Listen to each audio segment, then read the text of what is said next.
Graças a Deus, gente. Pode se assentar. O Lucas, a gente, sempre antes do culto, agora a gente está fazendo uma retrospectiva do último culto. E como o Lucas pregou no último, ele vai fazer a palavras do carpinteiro aqui. Graças e paz. Tinha até esquecido o que eu ia fazer. Mas retomando a retrospectiva do último culto, nós falamos sobre avivamento pessoal. E como um avivamento pessoal tem a ver com intimidade, né? Intimidade no nosso secreto. E como no nosso secreto nós devemos ter intimidade com o Senhor, para que sim a gente consiga ter o nosso avivamento pessoal. É diferente um avivamento pessoal de um avivamento conjunto. Então, o avivamento pessoal ocorre em cada pessoa. Falamos também sobre Pedro, em Atos 2, onde nós vemos que cada um dos apóstolos eles tiveram um avivamento pessoal. E Pedro, após o avivamento pessoal dele, com ousadia, ele foi até a multidão e ministrou, e 3.000 almas foram salvas. Então, numa retrospectiva do nosso culto passado, de avivamento pessoal, foi mais ou menos isso. Amém, peguei o Lucas desprevenido. Mas assim, a gente, sempre no domingo, a gente vai tentar trazer um pouquinho da quarta-feira. E eu também preciso trazer um pouquinho do domingo passado. Domingo passado a gente falou sobre identidade. Eu não sei se estava todo mundo aqui. Mas basicamente foi dito que a gente só encontra quem a gente é quando a gente encontra Jesus. Que o ser humano é o único ser da criação que não sabe para que nasceu, que não sabe quem que é. Você nunca vai ver uma árvore querendo ser outra coisa a não ser uma árvore. Você nunca vai ver o sol querendo ser outra coisa a não ser o sol. Toda a criação sabe a sua missão e sabe sua identidade. O homem não. Mas quando o homem encontra Jesus, eu dei o exemplo de Pedro, quando ele encontra Jesus, quando ele descobre quem é Jesus, Jesus pergunta assim: quem vocês julgam ser eu? E Pedro abre a boca falando: você é Jesus, o Messias, aquele a quem nós esperávamos. Imediatamente Jesus falou: e você é Pedro, e sobre essa pedra eu edificarei a minha igreja. Então nós percebemos que no momento em que Pedro encontrou Jesus, Jesus entregou na mão de Pedro a identidade dele. Então no secreto está a nossa identidade, gente. E aí quarta-feira o Lucas falou sobre avivamento pessoal.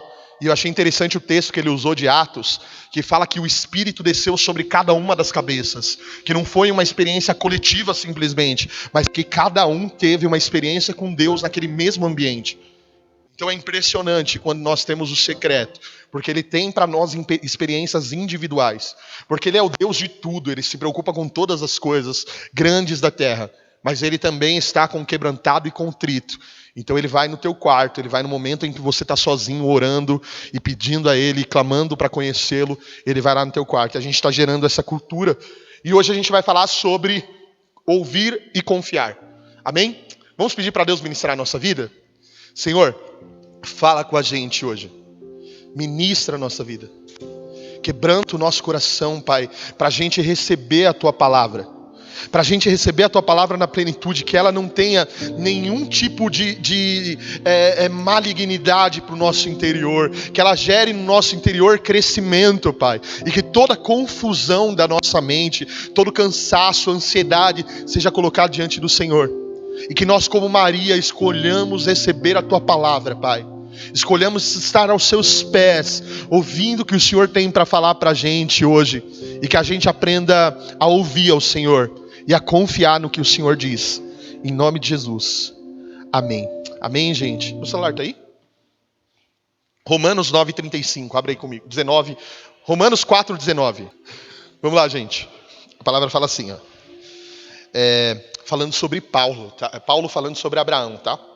Ele está falando o seguinte: o qual, com esperança, creu contra a esperança, para que se tornasse pai de muitas nações, conforme o que fora dito a ele, assim será a tua descendência. E sem enfraquecer na fé, considerou seu próprio corpo já não considerou seu próprio corpo já amortecido, pois já tinha quase 100 anos, e o amortecimento também do ventre de Sara. Contudo, à vista da promessa de Deus, não vacilou por incredulidade, antes foi fortalecido na fé, dando glória a Deus e estando certíssimo de que o Deus que tinha prometido também era poderoso para fazê-lo. Pelo que também isso foi imputado a ele como justiça. Ora, não é só por causa dele que está escrito que lhe foi imputado, mas também por causa de nós. A quem há de ser imputado? A nós, os que cremos naquele que dos mortos ressuscitou a Jesus Cristo, o qual foi entregue por causa das nossas transgressões e ressuscitado para nossa justificação. Que palavra linda essa sobre Abraão que Paulo escreveu, hein, gente? Eu preciso começar a comentar algumas coisas para vocês aqui, porque eu confesso que esses dias a gente começou, no dia 1 de janeiro, a gente começou um plano de leitura para a gente ler a Bíblia junto em um ano. Quem está participando? Só para eu saber aqui. Bastante gente participando. Se você não está participando, aí você precisa atualizar, né, Mari? Se não me engano, estava em Êxodo 19, uma coisa assim. E a gente está lendo um pouquinho por dia, todo mundo junto, e a gente vai chegar no fim do ano concluindo a Bíblia inteira, lendo a Bíblia inteira, todo mundo junto. Oi? Êxodo 22, né? A gente está em Êxodo 22. E aí, irmãos que estão lendo, vocês vão precisar de perseverança em Levítico, hein? Levítico é bem difícil de ler. Depois em Deuteronômio, mais perseverança ainda. Aí Josué volta a ficar um pouco mais dinâmico o negócio. Mas quando eu estava lendo Gênesis, gente, parecia que era outro Gênesis que estava na minha Bíblia. Porque eu comecei a ler Gênesis, eu comecei a perceber uma perspectiva completamente diferente da que eu tinha lido, por exemplo, no meu curso de teologia. Da que eu tinha lido, por exemplo, no dia em que eu falei, vou fazer um plano de leitura e ler a palavra inteira. Porque eu comecei a abrir a palavra e a perceber o cuidado de Deus em querer nos fazer confiar na palavra dele. O cuidado de Deus em querer mostrar pra gente que ele é fiel e que tudo que ele criou por meio da palavra está aí pra gente olhar. E pra gente aprender a confiar por meio da criação. Então Gênesis 1:3, por exemplo, fala assim, disse Deus, haja. Cara, e houve luz. Aí Gênesis 5, tá de novo, disse Deus, faça-se alguma coisa. De 2 em 2 versículos está dizendo, disse Deus algo. Em Gênesis 1 inteiro, está falando sobre o que Deus disse e o que ele fez por meio do que disse. Presta atenção no que eu vou te dizer. Tudo o que ele fez foi para nós olharmos tudo que ele fez, e ele disse em Gênesis, foi para que a gente contemplasse e que a gente percebesse o poder de sua palavra, porque com ela ele criou o sol, porque com ela criou todas as coisas, e quando ele fala, gente, é verdade, ele faz a gente olhar para isso e enxergar o quão verdadeira é a palavra dele. Ele está te convidando a falar, olhe tudo que eu criei, e olhe o poder da minha palavra. Olha o poder da palavra que eu carrego na minha boca. Porque eu estou te mostrando, olhando para trás, você vai conseguir enxergar o quanto eu cumpri por meio da minha palavra. E eu ainda tenho palavras para cumprir. Mas quando você olha para trás e vê tudo que ele criou, você olha para frente. E você precisa de convicção no teu coração para você acreditar. Porque o mesmo que fez o sol é o mesmo que promete coisas para a gente. O mesmo que fez o sol, o mesmo que fez toda a criação, prometeu que vai voltar. O mesmo que fez todas essas coisas, prometeu que vamos ressuscitar dentre os mortos. Prometeu que vai haver um último dia desse sofrimento. Prometeu que há uma nova Jerusalém. E todas essas promessas, quando eu olho para a criação, eu começo a perceber que ele cumpre o que ele fala, gente. Vocês conseguiram entender até aqui? Disse Deus, disse Deus, disse Deus. É incrível a gente perceber isso. Porque quando ele fala dentro de nós, há uma confiança inabalável por percebermos tudo que ele já fez por meio da palavra. Sabe, gente, eu tenho percebido um trabalho incessante de um sistema que odeia Deus. De um sistema que quer desfazer toda a criação e o pensamento de que ele fez todas as coisas. Para que a gente olhe, a gente pense que é química, e a gente pense que é só um algo. Mas quando a gente percebe que ele cuidou de fazer aquilo por meio da palavra dele, isso traz para nós uma confiança enorme quando ele nos promete algo pessoal. Quando ele nos promete algo pessoal, a confiança é outra. Porque a gente vai falar assim, cara, um Deus que fez uma coisa tão complexa como essa. Cara, você viu o ser humano? O tanto de complexidade que tem o corpo humano. O tanto de complexidade que tem a mente humana. Cara, e nós somos feitos por alguém muito superior que nós. Mas quando eu olho que ele fez aquilo, com as mãos dele, que ele soprou o Espírito, cara, eu olho para a minha vida e eu falo, não há nada que ele não possa solucionar. Não há nada que nele eu não possa ter paz. E a gente leu no texto, Paulo falando sobre Abraão, gente. A primeira curiosidade que eu quero falar para vocês é que Abraão foi salvo pela fé. Pela fé em quem, pastor? Pela fé em Jesus. Olha que incrível isso. Abraão viveu muito antes de Jesus. Mas quando Deus anunciou para ele em Gênesis 12, em ti serão benditas todas as famílias da terra. O contexto da terra era o seguinte: tinha acabado de cair a Torre de Babel, as nações estavam todas divididas, uma bagunça desgraçada. E Deus chega em Abraão e fala assim, tá vendo todas essas nações que se formaram, Abraão? Eu vou começar por meio da tua família. Por meio da tua família eu vou começar por meio de uma nação. E depois dessa nação para o mundo. Ele estava falando de Jesus para Abraão. Ele estava falando de você, Abraão, da tua semente. Vai sair alguém tão bendito que vai abençoar todas as nações da terra. E Abraão creu contra toda evidência. Sabe por quê, gente? Ele creu com tamanha força, com tamanho vigor, na convicção dele, que ele tinha 100 anos e ainda não tinha tido filho algum. Com 100 anos ele ainda não tinha tido filho nenhum. Presta atenção nisso. Quem já viu alguém de 100 anos aqui? Já viu alguém de 100 anos? Imagina, um cara de 100 anos, uma mulher um pouquinho mais nova, não muito. Eles andando de mão dada e você fala assim, qual que é o seu plano, Abraão, para o ano que vem? O meu plano para o ano que vem é engravidar Sara. Cara, eu ia dar risada. Sabe por quê, gente? Aqui eu vou falar, não precisa cortar não, tá? Vai ser leve. Para ele engravidar Sara, ele tinha que fazer tudo que um ser humano normal faz para engravidar alguém. Com 100 anos. O cara estava falando, eu vou engravidar minha esposa. Eu acredito. Por que você acredita, Abraão? Olha para o teu corpo, você já é velho, você já é idoso. Mas Deus falou. E o Deus que falou vai cumprir. Porque de mim vai sair uma semente. E essa semente vai abençoar todas as nações da terra. E quem falou para mim não é homem para mentir. E nem filho do homem para se arrepender. Quem falou para mim não mente. Gente, Deus não mente, Deus cria por meio da sua palavra. Eu posso chegar aqui e falar para vocês o seguinte, sei lá, você entrou numa igreja branca hoje. Eu estou mentindo, não estou? Porque a igreja é preta. Mas se Deus falar assim, você entrou em uma igreja branca, instantaneamente ela vai ficar branca, sabe por quê? Porque a palavra dele é criativa. Agora presta atenção no que eu vou te dizer. Se ele falar que a tua família é abençoada, você pode olhar para ela e enxergar ela destruída hoje. Mas por meio da palavra dele, ele transforma a tua família naquilo que ele disse que ela vai ser. Ele transforma a tua casa naquilo que ele disse que vai ser. Ele te transforma naquilo que ele disse que ele vai ser. Porque o poder da palavra dele é criativa, gente. No momento em que ele fala, ele torna as coisas real, porque ele não pode mentir. A coisa mais linda desse texto é a gente perceber que Abraão creu em um evangelho futuro. Era como se eu parasse aqui e começasse a pregar para vocês sobre o reino de Deus, sobre a nova Jerusalém que vai vir dos altos céus e que Deus vai vir habitar no meio dos homens. E isso você acreditar com tamanha força, com tamanha verdade, que na tua cabeça não passa a possibilidade de existir erro algum no que eu estou dizendo.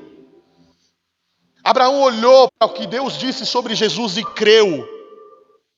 Isso foi imputado nele como justiça. Era o evangelho sendo pregado para Abraão em Gênesis 12. E ele creu no evangelho e por isso ele foi salvo. Quando a gente vai para o secreto, gente, e a gente começa a conversar com Deus, a gente começa a perceber que o poder da palavra dele, que ele se comunica através da palavra dele, e que a gente precisa estar atento para ouvir. A gente precisa estar atento para ouvir. Sabe por quê? Porque a gente está aqui hoje ouvindo a palavra e, por exemplo, a nossa cabeça não para. Ao mesmo tempo que eu estou falando aqui, a tua cabeça está viajando. Você está pensando na comida, no hambúrguer da Tami depois do culto. Tá pensando em tudo, velho. Tá tudo passando pela tua cabeça. A gente não tem a cultura, a gente paulista, de parar para orar. A gente ora andando. Quem ora andando aqui? Só eu? Parar, fechar a porta do quarto? Não, Jesus, você entende, você sabe no meu coração, né? Então eu vou andando, escovando meus dentes, falando, Jesus, cuida do meu dia, me abençoa. Ou quando a gente vai pro secreto, a gente vai para falar, né? Cara, tem gente que ora, que eu dou risada, gente. Parece uma tagarela. Dispara em oração, Senhor. Na hora que Deus vai falar alguma coisa, ela acabou meu secreto, estou indo embora, Jesus. Deus te abençoe, né, filho? Estou indo embora. Abençoa meu dia, acabou. A gente não tem a paciência para parar e ouvirmos a palavra dele. Mas olha o quão importante é a palavra dele. A gente se conecta com as promessas dele no secreto, gente. Amém. Deus pode falar através de um pregador dentro do culto e mudar a tua vida. Mas as maiores experiências que você vai ter, se você levar o evangelho a sério, são dentro do teu quarto, fechando a tua porta e orando a Deus em secreto. As palavras mais importantes da tua vida, as decisões que você vai tomar e tudo o que ele vai fazer, ele começa a mostrar para você quando você fecha a porta do teu quarto e tem a paciência de ouvi-lo e tem a paciência de parar para ouvir o que ele tem a dizer para você. A minha pergunta para você é a seguinte: há quanto tempo você não ouve ele? Há quanto tempo você precisa de intermediários para ter uma conversa com ele? Há quanto tempo você não dobra os seus joelhos de verdade? E você gasta tempo clamando e orando diante de Deus? Cara, a gente falou de identidade. E talvez não tenha mudado nada na tua vida o que eu preguei semana passada. Mas para quem entendeu, talvez tenha sido a palavra mais importante da vida dessa pessoa. Cara, eu vou entender quem eu sou. Eu vou entender para que eu nasci. Eu preciso começar a gerar dentro de mim uma cultura do secreto. Porque o secreto, gente, é aquilo que vai trazer a unidade da gente. A gente só vai conseguir ser uma comunidade de verdade quando a gente for para o secreto.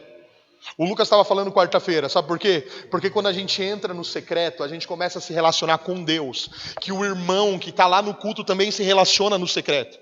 E quando a gente se encontra, há um alinhamento, porque o Espírito reconhece quem anda no Espírito, gente. A unidade da igreja está no secreto. Ela está, a comunhão, ela está em nós fecharmos a porta do nosso quarto e orarmos ao Senhor. Mas dentro desse contexto todo, eu ainda lendo Gênesis, eu comecei a perceber um trabalhar de Satanás lá naquele texto. Eu acredito que você tenha visto essa semana a novela Gênesis, né? Quem assistiu a Gênesis aí? Pode confessar, gente. Ó, o Pedrão.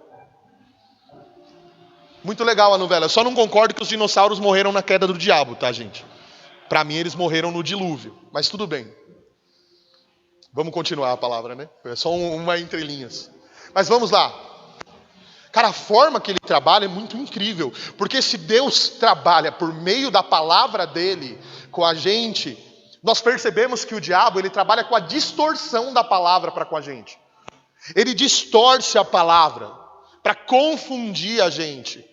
E é incrível porque Gênesis 2, 16 e 17, na ordem que Deus dá, ele começa falando assim: ordenou Deus, você pode comer de toda a árvore do jardim. Quem queria comer um fruto da árvore do jardim, gente? Cara, devia ser maravilhosa a maçã daquele lugar. O pêssego, sei lá o que era. Devia ser maravilhoso a uva daqui, gente. Eu acredito que os frutos não eram como os frutos pós-queda. Era uma coisa deliciosa, era uma coisa maravilhosa. Dessas 999 você não come, Adão. Aliás, você pode comer.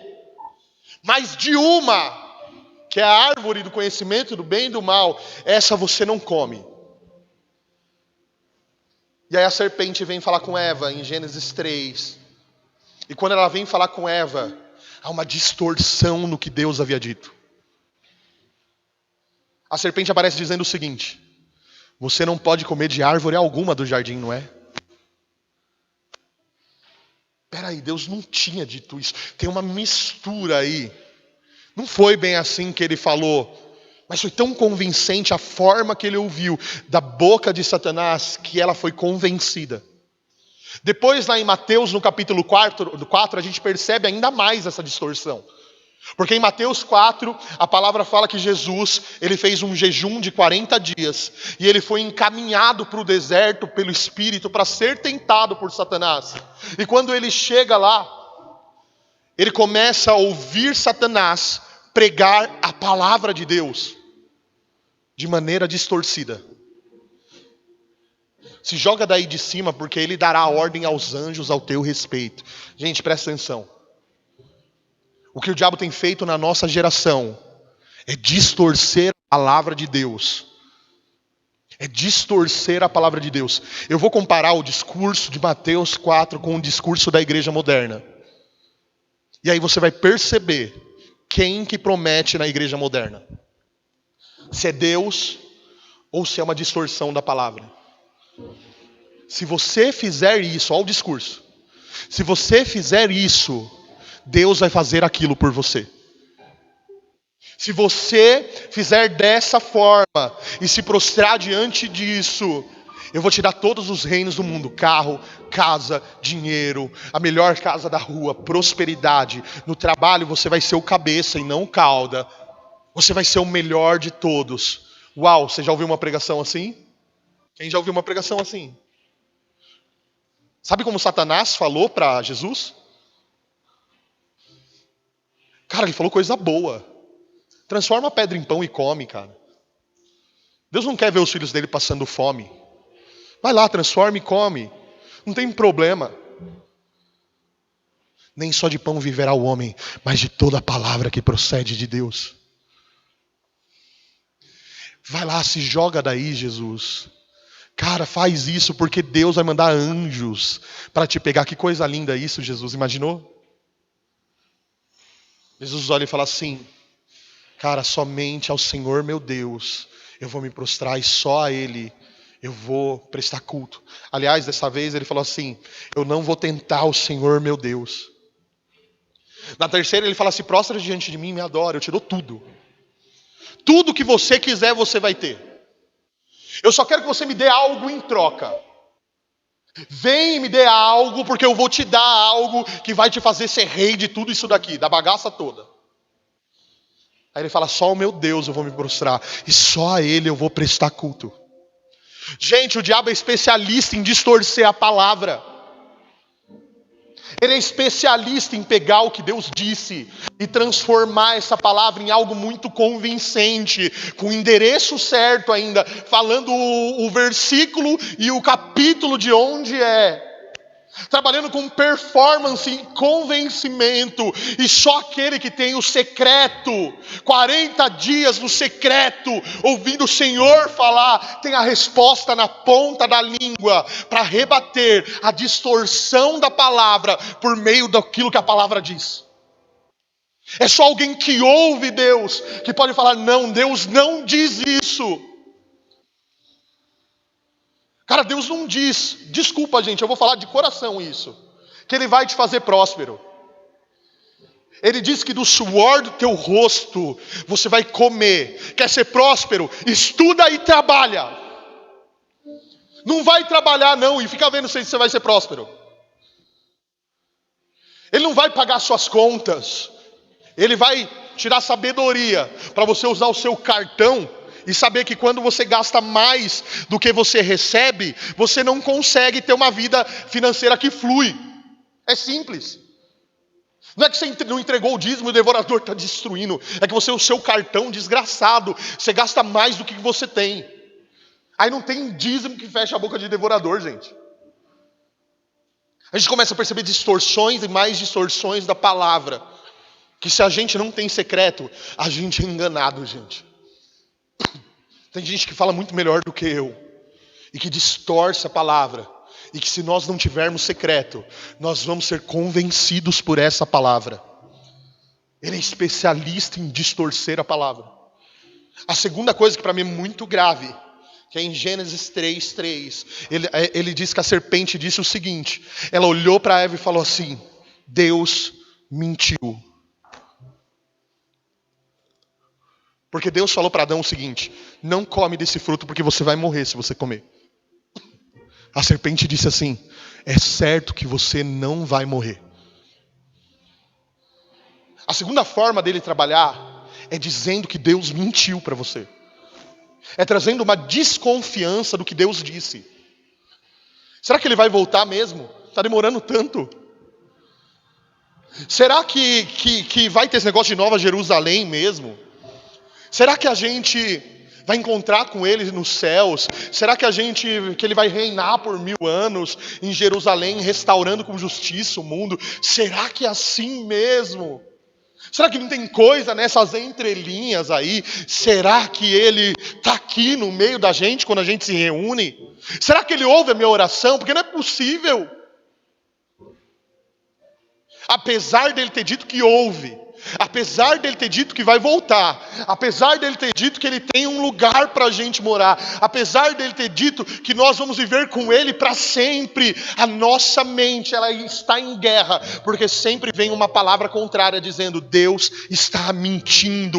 E o pior, nós temos facilidade para acreditarmos nisso. Se eu falar aqui para você, Jesus vai voltar, isso é incrível. Depois da tribulação, a sétima trombeta vai tocar. Os céus vão se abrir, gente. Ele vai descer dos altos céus. E enquanto ele estiver descendo, os vivos terão seus corpos glorificados. Meu Deus, que coisa linda. Os mortos ressuscitarão e vão encontrar com ele nas alturas. Que coisa maravilhosa, né, gente? Você tem dificuldade para acreditar nisso. Agora, se eu disser assim: fizeram uma macumba para você, pegaram um sapo, amarraram o teu nome na boca dele, enterraram 7 palmos no cemitério da Vila Formosa, e você vai morrer em 3 dias. Sabe o que vai acontecer com você? Você vai ver o plano funerário lá, porque você acredita piamente que o mal tem poder sobre a tua vida. Você acredita piamente naquilo que é ruim, de que vai dar errado, de que vai acabar o casamento, de que vai ser mandado embora amanhã no trabalho, porque está tudo indo muito bem, e nada pode ir muito bem para mim. Porque quando tudo está indo muito bem para mim, de repente acontece alguma coisa que está ruim. Está tudo muito estranho, porque está tudo dando muito certo. Então vamos fazer assim: eu vou ficar esperando dar errado, porque eu não acredito que Deus alinhou a minha vida. Porque eu não acredito que agora a minha preocupação vai ser eu aprender mais dele, mergulhar nele e viver o reino dele, seja qual for a minha missão. Se for ser um enfermeiro, se for ser um médico, se for ser um professor, eu vou estar inserido nisso e na minha missão, e eu vou me preocupar com isso. Eu não vou ficar me preocupando com as coisinhas da vida, é com isso que eu vou me preocupar.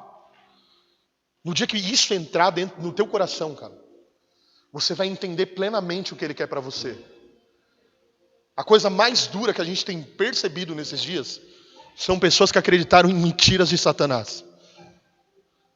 E que hoje não acreditam na verdade, porque mentiram tanto. Mentiram tanto que a mentira virou um repúdio dentro dessas pessoas. E quando ela ouve a verdade, ela não sabe se é verdade mesmo. Então ela tranca o coração dela. Mas tem um segredo aí. Vai para o secreto e pergunta se eu estou falando a verdade. Porque ele vai falar para você do mesmo jeito que ele falou comigo. O que falta para a gente é isso, gente. É a gente ter uma cultura de fecharmos a porta do nosso quarto, de aprendermos a dobrar os nossos joelhos diante dele e de falarmos com ele até ouvirmos ele dizer algo para a gente. Terça-feira a gente estava aqui, a gente teve uma experiência muito legal. Terça a gente vem orar na igreja. Pastor, é obrigatório e tal? Não, nada é obrigatório, nem hoje. Mas a gente vem de terça porque a gente ama. E a gente estava aqui terça, e eu comecei a pregar, e eu falei assim: gente, vamos fazer assim? Deus vai ministrar você, vamos orar. E não teve ninguém pregando. E o engraçado é que no final eu fui conversar com as pessoas, o Senhor ministrou dentro do coração de cada uma, de maneira alinhada. É difícil a gente acreditar nisso, né? Eu acredito que quando ele está num lugar, ele alinha os corações. Que quando ele está num lugar, ele move os corações. Ele transforma a gente em um corpo só, em uma unidade só. aonde a gente vai orar a mesma oração, aonde a gente vai buscar a mesma palavra, aonde a gente vai ter a mesma vida com Ele. E, gente, acreditar, ouvir e crer no que Ele está dizendo, significa ter o seu estilo de vida completamente diferente do que o que você tem hoje. Como que é o estilo de vida de alguém que não crê? É alguém que anda, por exemplo, no pecado. Por quê? Porque ele não crê que Jesus vai voltar. Porque ele não crê que desagrada Jesus, que a palavra dele é verdade. Porque ele não crê que Jesus está do lado dele. Porque ele não crê na presença de Jesus. E nem na onipresença dele. Por isso ele faz aí, vive do jeito que quer. Porque ele não tem alinhamento no coração dele, vive dessa forma. É um estilo de vida de alguém que não crê. Que ouviu, mas não penetrou o coração. Agora, quando eu acredito, gente, Ele é o Emanuel. E Ele está do teu lado, da hora que você acorda, da hora que você vai dormir. E quando você vai para o seu secreto, há uma manifestação mais forte dEle ainda. Porque Ele fala com você, porque Ele mexe com você, porque Ele te direciona de maneira clara e direta. Você conseguiu entender? Agora isso precisa ser uma convicção dentro de você. Porque se eu creio que Ele está comigo, gente, eu vivo como se eu vivesse aqui dentro. Aqui dentro alguém fala palavrão. Aqui dentro alguém bate na esposa. Aqui dentro alguém tem vontade de cheirar cocaína. Aqui no altar, a gente bota aqui a carreirinha e cheira aqui. Aqui você não tem esse desejo. Por quê? Porque há uma presença aqui que te constrange. Viver na presença dele é ser constrangido por ele. 24 horas por dia. Por que você não traz sua esposa? Você está sozinho. Não, eu não estou sozinho. Ele está aqui comigo. E mesmo que minha esposa não veja, ela é segunda no grau de importância para mim. Porque primeiro é o meu temor e o meu amor a quem está comigo desde o dia que eu nasci. E por que você não trai então? Porque eu amo a presença de Deus. E porque ela me constrange. Por que você não cheira? Por que você não bebe? Por que você não faz mais isso? Porque Ele está comigo. E se Ele está comigo, eu estou constrangido em amor. O estilo de vida muda. O estilo de vida de alguém que confia é o estilo de vida de Abraão. Ele creu contra a esperança. E o que Deus prometeu é prioridade e vai se cumprir. E eu acredito piamente, quando eu falo que Ele vai voltar, gente, eu enxergo e eu creio como o sol nasce, como eu olho uma árvore e toco nela e ela é real, como eu acredito que eu sou casado, é a mesma forma que eu acredito, gente, que Ele vai voltar um dia para resgatar a igreja dele. Qual que é o meu estilo de vida diante disso? É completamente diferente de qualquer um. E eu quero te convidar a ser uma pessoa que ouve e que confia. Porque tem orações que a gente não precisa abrir a nossa boca. Que a gente vai para o secreto só para ouvir Ele falar. Que a gente vai abrir a palavra dEle e que Ele vai falar por meio da Bíblia com a gente. Quando eu falei de distorções, é importante você colocar isso dentro de você. Porque Deus não vai falar com você nada que está fora da Bíblia. Ele não vai começar a te ensinar uma outra Bíblia. Ele não vai começar a te ensinar outras doutrinas. Ele é alinhado no que Ele já disse. Ele é alinhado dentro da palavra. Distorções vêm do diabo, mentiras vêm do diabo. Agora quando a gente entra, a gente é alinhado com o plano dele. No dia que eu falei sobre oração aqui, foi uma coisa que marcou muito. Eu estava lendo o livro do Lewis, A Última Noite do Mundo, do C.S. Lewis. E ele fala que a esposa dele estava acometida de um câncer. E ele, como um cara que acreditava que tudo estava na mão de Deus, ele falava assim, eu não posso atribuir a Deus o câncer da minha esposa. E falar, é a vontade de Deus que minha esposa tenha câncer e morra. Eu não consigo fazer isso, Senhor. E eu não consigo nem orar. Porque como eu vou orar para curar ela, se o Senhor sabe de todas as coisas, e sabe se ela vai morrer ou se ela vai viver? E aí ele disse que Deus falava para ele assim, entra no seu secreto. Porque lá no secreto está a minha vontade. E a minha vontade, sabe qual que é? É que a sua vontade se alinha com a minha. Então oração não é a gente entrar e ficar pedindo. Oração é a gente entrar no secreto e a gente saber, a gente alinhar a nossa vontade com a vontade de Deus. De uma maneira clara, é como se a gente materializasse a vontade, personificasse. E tivesse alguém chamado vontade de Deus dentro de uma sala. E a oração fosse a minha vontade personificada entrando dentro dessa sala, entrando nessa sala, para conversar com a vontade de Deus. Para quê? Para que elas se alinhem e que eu viva a vontade dEle. Esse é o secreto. Eu quero viver uma vida assim, gente. A gente se importa muito com a nossa reputação e o que os outros pensam da gente. E a gente se esquece que o mais importante é quem a gente é no secreto. É quem a gente é no secreto, porque é de lá que Ele transforma o nosso estilo de vida. Você pode ficar de pé no teu lugar? Ouça e confia. Vai para o secreto orar 10, 15 minutos. Eu me recordo que eu tinha um prazer tão grande em Deus. Eu ainda oro bastante, mas quando eu tinha 16, 17 anos, eu ia para a laje da minha casa e eu orava 15 horas sem parar. E tinha orações que eu ficava 3 horas em silêncio. E tinha orações que eu ficava falando com o Senhor. E tinha orações que eu orava em línguas. E tinha orações que eu me prostrava diante dele, eu não conseguia abrir a minha boca, eu só ouvia. É porque eu sou especial? Não. Não é porque eu sou especial. É porque quando a gente encontra o prazer no secreto, a gente parte do secreto para o público, gente. Não importa se eu pareço ser bom aqui, se no secreto eu roubo. Tem cara que se importa em estar aqui e ser um performático. Ser maravilhoso, incrível aos seus olhos. Mas eu tenho aprendido com uma senhora chamada Dona Margarida, que enquanto a gente está aqui pregando a palavra, ela está ouvindo a palavra na casa dela, de joelhos e orando por você, para que você receba essa palavra. E que talvez você não conheça ela, mas ela talvez nem queira te conhecer também. E está orando por você. E talvez ela nunca suba aqui e não tenha um canal no YouTube com milhões de seguidores. Mas quando ela chegar diante de Deus, Deus conhece ela. Deus conhece a voz dela. Deus conhece quem ela é. Você entendeu? Quem você é no secreto é quem importa. Quem você é no secreto é quem importa. Sabe por que João Batista foi lá para o deserto? Gente, isso aqui é uma revelação de Deus.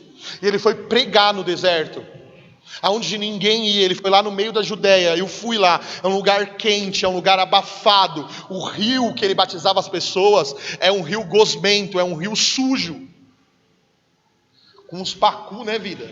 Uns peixão desse tamanho assim, ó. Que você pisa lá, eles vêm no seu pé assim, ó. E teve um que encaixou a boca no meu dedão inteirinho assim, ó. Eu fiquei desesperado lá. Eles encostam assim, ó, a pele deles é meio gosmenta, é nojento o negócio. Ele foi para esse lugar pregar, no secreto, gente. Ele foi lá onde ninguém ia, ele não foi na avenida. Ele foi no lugar onde ninguém ia, onde não tinha interesse. E ele começou a trazer uma palavra de arrependimento, porque o reino estava chegando. Sabe qual que é o tempo da igreja de hoje? É o tempo de ir para o secreto, gente. É o tempo de ir para o secreto para anunciar essa palavra, para anunciar que o reino de Deus está chegando. Deus está levantando uma geração de amigos do noivo. E essa geração é a geração que anuncia a vinda dele. Vamos para o secreto, porque Ele está preparando a gente para isso. Sabe quando você toca o teu instrumento, você está anunciando que Ele está vindo. Quando você dá uma aula na tua escola, e você faz com excelência, você está anunciando que Ele está vindo. Quando você conversa com alguém que está perdido, você está anunciando que Ele está vindo. Quando você honra o teu marido, e a gente começa a viver para a glória dEle, até que Ele venha. É o nosso estilo de vida, Senhor. Nós vivemos todo dia como se fosse a véspera da Tua volta, Pai. Na véspera do ano novo a gente troca a roupa, Senhor. Na véspera do ano novo a gente fica na expectativa de que tudo vai mudar. E a gente acredita que da meia-noite para meia-noite e 1, a vida é outra. Como nós acreditamos na virada do ano, nós acreditamos na Tua volta, Pai. Nós acreditamos que o Senhor vai voltar com poder e grande glória, que o Senhor vai voltar, Pai. Essa é a palavra que o Senhor tem ministrado no nosso coração. O Senhor tem colocado um clamor de Maranata dentro de nós, e a gente tem clamado isso todos os dias. Levanta suas mãos para o céu, gente, começa a orar. E começa a orar. Deus, Ele é grandioso e Ele se importa com a fome na África. Ele é grandioso, Ele se importa com a pandemia em todos os países, matando centenas de milhares de pessoas. Ele se importa com isso, mas Ele se importa com o pedido de um coração quebrantado e contrito. Ele se importa com você. Ele se importa com as maiores coisas desse universo, mas Ele se importa com você. Quando Ele ressuscitou, gente, Ele foi atrás de 2 discípulos que estavam a caminho de Emaús.